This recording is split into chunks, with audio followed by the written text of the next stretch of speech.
കൂടുതൽ വാർത്തയിലേക്ക്. കലൂർ സ്റ്റേഡിയത്തിൽ അർജന്റീന ടീമും മെസ്സിയും എത്തുമെന്ന പ്രഖ്യാപനങ്ങളിൽ തുടങ്ങിയ വിവാദങ്ങൾ അത് തുടരുകയാണ്. നവീകരണ പ്രവർത്തനങ്ങൾ നിർത്തിവെച്ചു എന്ന റിപ്പോർട്ടുകൾക്കിടയിലും സ്റ്റേഡിയത്തിൽ പണികൾ നടന്നുകൊണ്ടിരിക്കുകയാണ്.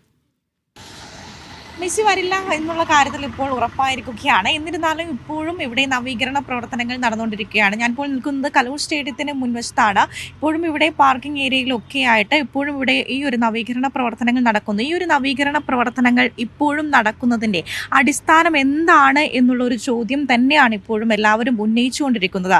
സ്പോൺസർമാരെ കണ്ടെത്തിയതിലും ഇനി നവീകരണ പ്രവർത്തനങ്ങൾ തുടരുന്നതിൻ്റെയും അടിസ്ഥാനം എന്താണ് എന്നുള്ള ചോദ്യങ്ങളൊക്കെ തന്നെ ഇപ്പോഴും ബാക്കിയായിക്കൊണ്ടിരിക്കുകയാണ്. പ്രതിദിനം 2000-ഓളം ആളുകളെ വെച്ചുകൊണ്ട് ഈ ഒരു പണികൾ പൂർത്തിയാക്കും എന്നുള്ള അവകാശവാദങ്ങളായിരുന്നു സ്പോൺസർ ഉന്നയിച്ചിരുന്നത്. ഇപ്പോഴും ഈ ഒരു പ്രവർത്തനങ്ങൾ തുടരുകയാണ്. അതിനിടെയാണ് ഇപ്പോൾ ഇവിടെ മരങ്ങൾ മുറിച്ചുകൊണ്ടുള്ള ഈ ഒരു നവീകരണ പ്രവർത്തനങ്ങൾ നടക്കുന്നു. നവീകരണ പ്രവർത്തനങ്ങളുടെ ഭാഗമായി ചില മരങ്ങൾ മുറിക്കുകയുണ്ടായി. അത് പാഴ്മരങ്ങളാണ് എന്നുള്ളൊരു അവകാശവാദമാണ് ഇവർ ഉന്നയിച്ചുകൊണ്ടിരിക്കുന്നത്. ഇതിൻ്റെ അടിസ്ഥാനത്തിലാണ് ഈ ഒരു മരങ്ങൾ മുറിച്ചത് എന്നുള്ളൊരു ചോദ്യം കൂടെ ഇവിടെ ഉന്നയിക്കുകയുണ്ടായി. അത് പാഴ്മരങ്ങളാണ് എന്നുള്ള ഒരു പ്രതികരണത്തിന് മാത്രമാണ് ഇവർ തയ്യാറാകുന്നത്. VIP ഗാലറികളും ലൈറ്റിങ്ങും ഒക്കെയായി ആ ഒരു നവീകരണ പ്രവർത്തനങ്ങൾ നടക്കും എന്നുള്ള ആ ഒരു അവകാശവാദങ്ങളൊക്കെ ഉന്നയിച്ചിരുന്നു. നമുക്കിപ്പോൾ സ്റ്റേഡിയത്തിനകത്ത് എന്താണ് നടക്കുന്നത് എന്നുള്ള കാര്യങ്ങളൊന്നും തന്നെ നമുക്ക് കൃത്യതയില്ല.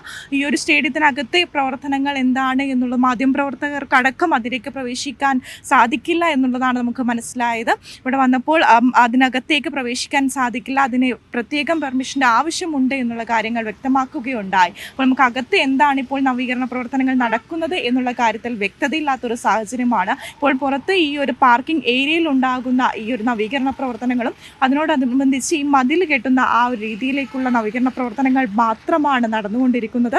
മറ്റ് രാജ്യാന്തര മത്സരങ്ങൾക്കും ഉപയോഗിക്കാം എന്നുള്ളതൊക്കെയായിരുന്നു സ്പോൺസർ അന്ന് ഉന്നയിച്ചിരുന്ന അവകാശവാദങ്ങൾ. ഇതിനൊക്കെ തക്കിടം മറച്ചുകൊണ്ടായിരുന്നു ഈ ഒരു മത്സരം ഇവിടെ നടക്കില്ല എന്നുള്ളൊരു പ്രഖ്യാപനത്തിലേക്ക് എത്തിയത്.